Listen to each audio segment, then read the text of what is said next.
Hello. If this is your first time here, welcome. And to our returning viewers, welcome back. Today we're taking a look at the High Priest of Pasture, Joel Salatin's deep bedding system. This way of manure and bedding working together is the ideal way to combine the tasks of keeping a steady supply of compost at hand while keeping your animals supplied with ample, clean, and dry bedding for half the effort. The great thing about the way Salatin approaches farming is that he's always keeping the small-scale farm in mind. Everything he does is as cheap as possible, as labor-friendly as farming can be done, and every action has more than one purpose in mind. Deep bedding is no different.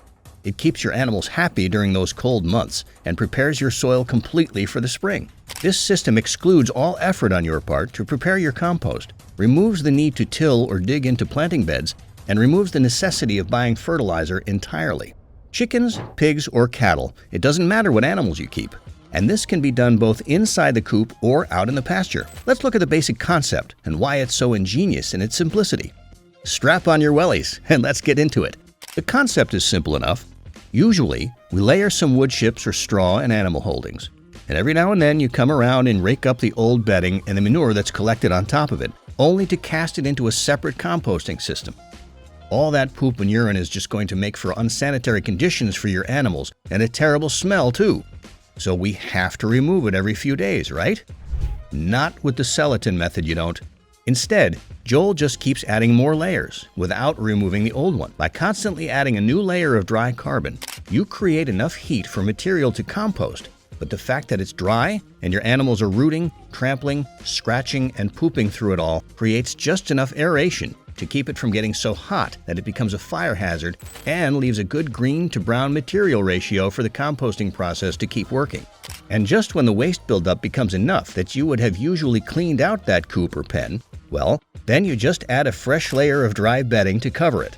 By the end of those cold months, or at the turn of the season when your growing plants need some added nutrition, you dig down to reveal that black gold that's been breaking down and getting ready just in time for you to work into your garden beds. There is also the added bonus that all of that microbial activity creates quite a bit of heat. Not quite as much as a composting bin or pile would, since the material is mostly dry and ventilated, but still more than enough to keep the ground below your animals from freezing solid, and also supplies them with a little extra heat to combat the cold that comes with winter. Now, there are some obvious concerns when people first hear of this. It can't be that simple, right? What about the urine and water spillage? Won't that turn the holdings into a mucky and muddy place to live? That's why your dry layer needs to be completely dry when you add it. Sawdust, straw, dry fall leaves, and wood chips all absorb moisture, and when it starts looking like it's becoming saturated, well, just add another dry layer. The second question is how to keep the bad bacteria buildup from making your animals sick. But nature's got your back here. All of that layering creates enough space for nematodes and dozens of other bugs to thrive in.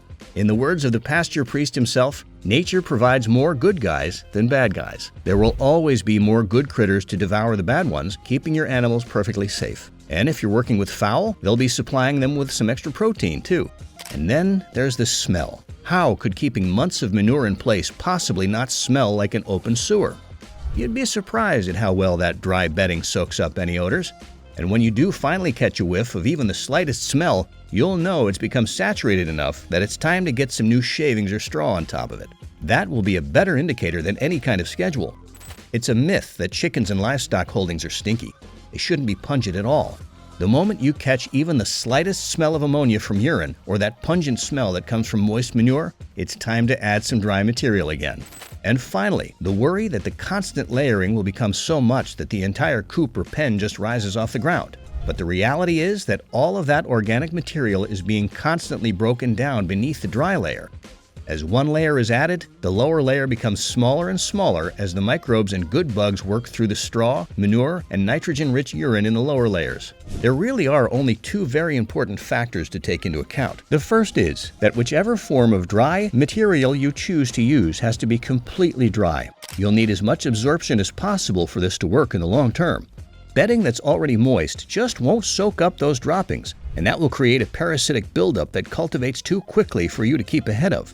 And the second is that every dry coating you add is at the very least 4 inches thick, and that's the absolute minimum. The more the better. 10 to 12 inches is ideal. The bigger the animals that you are keeping, the more inches of bedding you'll need. Let's take a look at some indoor and outdoor options while looking out for the backyard farmer, the small holding, and everything in between. For smaller places that can only spare enough room for a single coop or a space that is under the canopy of a greenhouse roof, the rules are no different than they would be for outside in the open air, until you need the bottom, nutrient-rich buildup for your garden. You don't need to move your birds to a temporary holding to make room for you to clean up. It'll be just the same as cleaning up after them any other way. You just need to dig a little deeper. That's all. Keeping the deep bedding method going year-round in a permanent chicken coop is the easiest way to go about it. But if you have enough space for a greenhouse or high tunnel, it's a great idea to set up your birds right inside that growing tunnel for the winter. In the first week, they won't even need a layer of carbon. Chickens especially will spend those first few days rooting up and scratching out anything living, essentially cleaning out the tunnel for you and saving you all of that manual labor. And for the rest of winter, you'll simply be adding weekly layers of dry material to keep them off their own droppings. Obviously, you'll need to move their housing inside too, or create temporary nesting boxes that are appropriate for winter. That tunnel will keep the heat in, protecting them from the snow and rain. It'll keep them safe from predators and keep them from getting out. When the warm weather comes back, they'll move right back into their old home, and you can plant directly into that soil that's been collecting and breaking down the birds' droppings. For larger animals like pigs, sheep, or goats, it might get a little tricky. These animals are much stronger than our feathered homestead buddies, and you'll always run the risk of them simply breaking through the plastic covering of a high tunnel. If you do decide to give this a try and are planning on keeping the plastic sheeting in place, a fence will need to be built right around the structure, and it needs to be at an appropriate height to keep the animals in. It'll be much easier to hoist the covering up and off the ground for the winter, and to set up a fence around the structure to keep them where you want them to be. For the larger outdoor animals, the easiest option would be to set up your animals directly over the space you intend to plant in during spring. But you can always keep them where they are and just dig the lower layers out when you need to add compost to your growing areas. Joel alternates his areas with cattle and pigs. When the cows need a new layer of bedding, he adds some dried and hardened corn kernels to the mix. The cows won't bother to root for them, but when the pigs have their turn in that holding, those hogs will go to town looking for the kernels. This solves two problems that come from keeping heavy animals like cattle in a holding. Their heavy hooves can compact the soil, making for a very hard job of digging it out later if you're doing it by hand. The swine are the perfect tool for turning the soil over and making it loose again, and they get the job done without killing off the precious microbial life that's been building up for you. And that compaction also hinders the aeration that the layering system needs to keep from overheating and keeping in too much moisture. But that is only a concern if your larger livestock are kept indoors for long periods of time. The outside air should keep these issues from becoming a problem in the long run. Wood chips and shavings break down the fastest, but shavings that are fine enough to give off dust can be hazardous to fowls' respiratory systems. So if it's a little too fine and dusty, leave it for the bigger animals instead, or just go for a thicker shave. Straw and hay are the most easy to acquire, and if you are keeping large grazing animals, you're bound to have both of these at hand at all times. Pine needles and fall leaves. Both are readily available, and most households and places with large grounds would be more than happy to give it away, as long as you take it off their hands for them. But when you're working with piles of leaves that have been laying out for just a few days, you're bound to have some moisture, especially at the bottom of the pile. Whatever moisture from morning dew or frost that did make it into a standing heap will seep to the bottom quickly enough so that you shouldn't have a problem if you turn it over once in a while to aerate it, or if you only take from the top every time you need a fresh supply. If you can find a landscaping company around you, they'll be happy to give you their leaves to save them the cost and effort of hauling it away. Nut hulls. This is an excellent option for heavier animals. On their own, they wouldn't be very good at absorbing all of that waste. But when the heavy hooves of cows are there to crush them, they do offer a little absorption. But mostly it's because they are so high in nutrients that will add some extra benefit to your compost when they break down, alongside something lighter like straw or wood chips.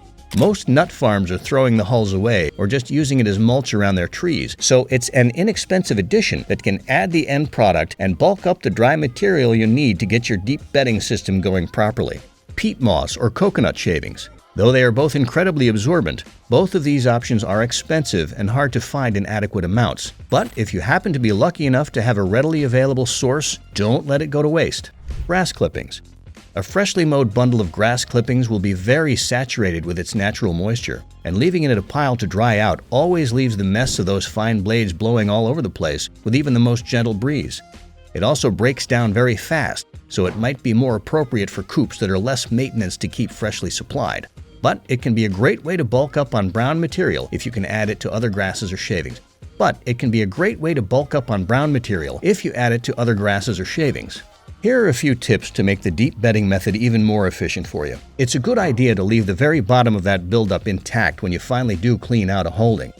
That keeps some microbial life left behind, giving you a head start when you add a new layer and start the system all over again. Those critters will be right there to start working for you without needing to build up their numbers from scratch. You don't just have to clean out once or twice a year. You can empty out your pens and coops every season if you want, but you will need to clean house at the end of the cold season. After the winter freeze comes to an end, you're bound to have a lot of thaw to saturate your bedding from top to bottom, and that's just going to leave you with a little more dampness than your materials could possibly soak up. Deep bedding can also be applied to permanent animal housing. There's no reason to keep the practice just for the cold seasons, especially if you live in dry or tropical environments that don't have to deal with icy winters. And finally, animal numbers don't matter as much as the smell and keeping an eye on the moisture. Animals don't just leave waste, they spill their drinking water too, so keep their watering areas in mind or make the layer of bedding around them a little thicker than the rest of the holding. It's all about keeping the space you're working with dry. The only real downside to deep bedding is that you need, well, bedding, and lots of it.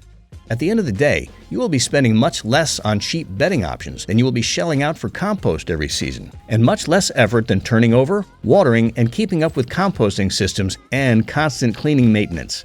You can even get your bedding for free if you're willing to put in some good old elbow grease and offer to take material off someone's hands or go to the lengths of shopping around for places like sawmills and workshops that want to get rid of their shavings.